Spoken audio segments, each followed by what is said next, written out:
दुधियाणी रेंजरଙ୍କ सह समस्त वन कर्मचारी चलाइले साइकेल।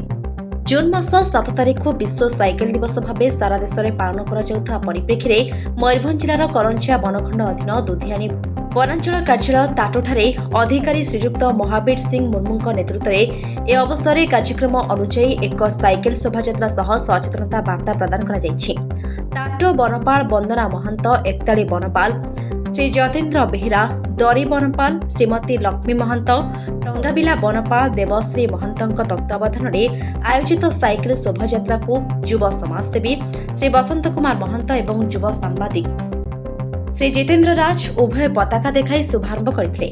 अधिकारी महावीर सिंह सह समस्त वनपाल और फॉरेस्ट गार्ड और समस्त कर्मचारी माने साइकेल चलाई टाटो बिउरिया आदि ग्राम परिक्रमा कर सचेतनता वार्ता प्रचार करते। कार्यक्रम को फॉरेस्ट गार्ड श्री गुरुसदय प्रभात कुमार दास क्षीरचंद्र महंत मनोज कुमार महंत अतीश कुमार बेहेरा प्रमुख परिचालना करते।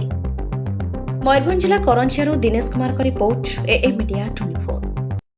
मु हूँ महावीर सिंह मुर्मू दुधियाड़ी वनांचल अधिकारी जोटा कि करंजिया वनखंड अधीन आसी। तो आज आमर जो विश्व साइकेल दिवस पालन करागला ये अवसर में आम रेंज रो समस्त वनपाल वनरक्षी जो सबुज बाहिनी एवं विशेष मेंबर माने आसी योगदान देते। तो यही जो पालन करागला ये पालन मुख्य उद्देश्य हूँ जे आम मैंने तो सब कर्ममय जीवन में व्यस्त रोचे तेणु आम स्वास्थ्य को कहीं आम जगुनी। तेणु बर्तमान जो भाई परिस्थिति है देशर पृथ्वीर तेणु आम जदि आम स्वास्थ्य को जदि आम जगिबा आम जदि साइकेल व्यवहार अधिक करवा आम जो गाड़ी व्यवहार करुचु तार व्यवहार जदि आम कम करवा हेले आम स्वास्थ्य ठीक रा सहित बर्तमान जो दरदाम बढ़ुची जो समस्या रोचे ये समस्या रही एवं समस्त को मु संदेश देवी जे बर्तमान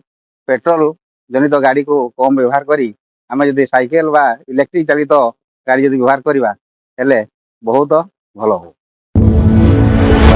चैनल सह जोड़ी हेबाकु लाइक शेयर सब्सक्राइब करंतु।